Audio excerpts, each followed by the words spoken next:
do a couple of our own recordings. This is Little Hatch. This is a cut at 45 RPM, mastered off the original analog tape, pressed at Quality Record Pressings. We did this in 1999. When I first got to Kansas in 1984, the same year CDs was coming out, we'd go to Kansas City to listen to live music. And Little Hatch would be warming up the headliner at a place called the Grand Emporium. And I used to go in there and I'd hear him play acoustic, him and a guy named Bill Dye. And it just always blew me away. And I'm like, wow, this guy needs to be recorded. And he didn't have,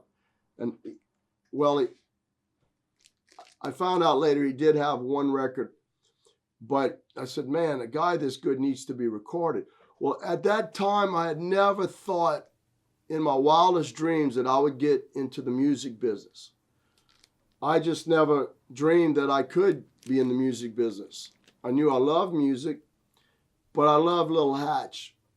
And to think that I was one of the first persons to be able to record Little Hatch and introduce him to the world, because really everybody in Kansas City knew who Little Hatch was and some other places, but he really was pretty obscure and he was just great.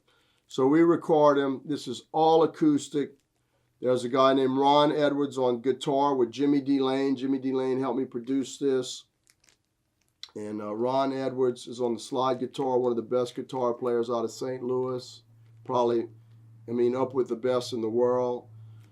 There's some slide on it. It's all acoustic. It's in our church. It's as pure can be. Every bit as good as the folk singer sonically.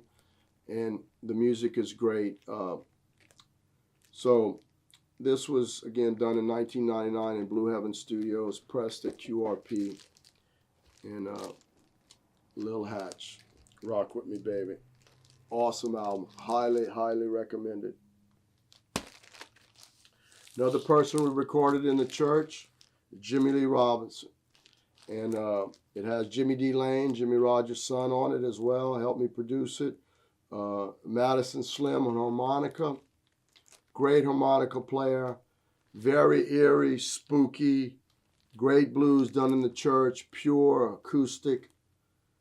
Just great. Jimmy Lee Robinson, when Freddie King made it to Chicago in like 1950, 1951, they started a blues band called the Every Hour Blues Band. And it was Jimmy Lee and Freddie King when he first got there. And I met Freddie King's brother, whose name is Benny Turner. And Benny Turner told me, Jimmy Lee told me the stories, but Benny Turner, who's still living, who still lives in New Orleans and is an awesome bass player, great blues guy in his own. But Benny told me how he really looked up to Jimmy Lee. And Jimmy Lee played bass with Lil Walter for a while. So Jimmy Lee was really somebody, and he was great. And this is a great album. And the sonic quality, it's in the church, sounds awesome. Probably done in 99. Yep, another one done in 99.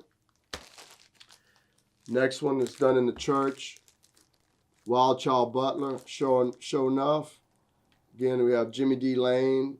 Jimmy Lee Robinson's on a couple tracks. This is cut at 45. You're in the room, very dynamic, very good sounding. The engineer was David Baker, one of the best jazz engineers who helped me with the church a lot. We miss David. He done a lot of big jazz records, worked for Vanguard Records. Just a great record. Another acoustic. We had Sam Lay on the drums. Sam Lay was Howlin' Wolf's drummer. Another great record, cut at 45, all pure acoustics. These other two blues records was done by Katsu Nito. He was David Baker's assistant.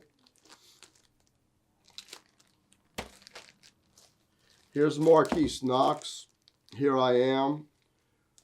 First met Marquise when he was 14. He was performing with Henry Townsend, who was about 94 at the time, I think. And he's from St. Louis.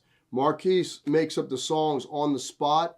He's like an unbelievable talent, one of a kind. He comes in the studio, we just start recording, and he just starts playing, and it's all spontaneous, makes up songs. The lyrics make a lot of sense. They're just stories. I got him to open up for ZZ Top. Well, first I got him to open up for B.B. King. He had told me, Chad, I said, well, I was talking to him one day. I said, Marquise, you played with Pinetop Perkins, you played with Honey Boy Edwards, you played with Robert Jr. Lockwood, Louisiana Red, just George Brock, Henry Townsend, all the legends. I said, and you're at like 15, 16 years old. He said, well, Chad, there's only one person I hadn't played with that I really like to play with. And I said, well, who's that? He said, B.B. King. Well, B.B. King was playing in about a month in our town, and I'm good friends because I helped the lady give advice to the lady that books the shows. I said, hey, I'd really like Marquise to open up for B.B., and she made it happen. Her name is Jane Gates. She made it happen, and he opened up for B.B. Then when ZZ Top played there, I said, Jane, we ought to get Marquise to open up. Or another person Marquise played with was Lazy Lester. So I said, you ought to get Marquise to open up for ZZ. And I'm real good friends. One of my customers named Peter Evans, real audiophile, real great guy. He's childhood friends of Billy Gibbons. So Marquise opened up solo. And Billy was kind of like, you know, in the background, kind of staying to himself. And he heard Marquise play, and he jumped up and freaked out, got the manager to come get me. He says, man, he said, I thought somebody was playing old blues records on the stage. And Marquise got 3 standing ovations from 1,200 people in one song. I've never seen that in my whole life. 3 standing ovations from one song. So Billy Gibbons just freaked out. And afterwards, Billy brought us into the bus and told Marquise he was going to take him on tour. We brought Billy to our studio. And, you know, Billy, we talked about Louisiana and Houston and Peter Evans. And he just loved Marquise. He started giving Marquise, like, some equipment. And then sure enough, true to his word, he took Marquise on the road, him and Cheap Trick, and they went around and around. And Cheap Trick loved him so much that they would pull him on stage and let him do some songs with him.